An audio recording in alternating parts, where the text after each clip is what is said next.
자영업자들이 그 어느 때보다 혹한의 시간을 보내고 있는 것으로 파악됐습니다. 문재인 정부 코로나 시기에 자영업자들은 코로나가 끝나면 손님이 돌아올 것이라는 생각만으로 버텼는데 코로나가 끝난 지금 손님들은 오히려 지갑을 닫는 바람에 결국 폐업을 결정할 수밖에 없는 식당이 많다고 합니다.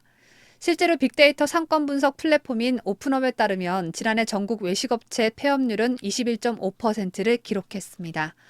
81만 8,667개 외식업체 중 17만 6,258곳이 폐업한 것인데 코로나 유행 시기인 2020년에서 2022년 평균치 15%보다 6% 이상 높은 수치입니다. 거리두기도 사라졌고 식당 내 모임 인원수 제한도 없는데 왜 이런 현상이 나타난 것일까요? 엔데믹 이후에도 대부분의 조직에서 대면 접촉보다 비대면이 익숙한 문화적 관행이 되어버린 탓도 있고 물가 상승까지 겹치면서 회사에 도시락을 싸가지고 가는 직장인들이 늘었다고 합니다.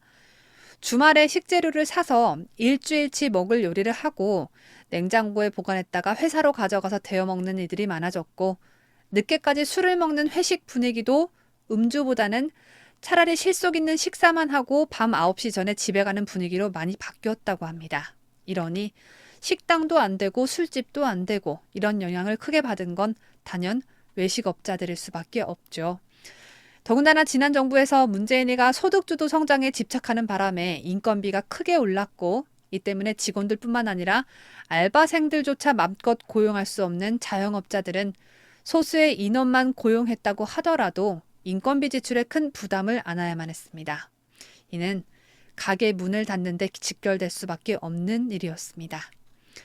알바생 한 명이 정규직 한 달치보다 더 많은 급여를 받는 현상까지 벌어진 데다가 문어벙이라고 불리는 문 씨가 부동산 값을 폭등시키고 부동산세도 올리고 그래서 당연히 건물 임대료도 오르고 또 탈원전 정책을 실행하는 바람에 전기세와 가스비 등 에너지 비용까지 상승했으니 자영업자들이 버텨낼래야 버틸 수가 없게 된 것입니다.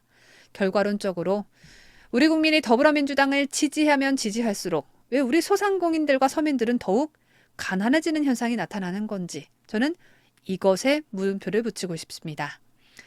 오직 권력을 손에 쥐기 위한 정치적 선동만을 해댈 뿐 능력도 안 되는 것들이 틈만 나면 세금 뿌려대는 정책 같지도 않은 정책만 내놓고 있는데 지금 현재 잠깐 땜빵만 하려는 포퓰리즘 정책들은 노무현, 문재인 그리고 현재 거대 야당 대표인 이재명으로 가면 갈수록 더욱 심해지고 있는 양상입니다.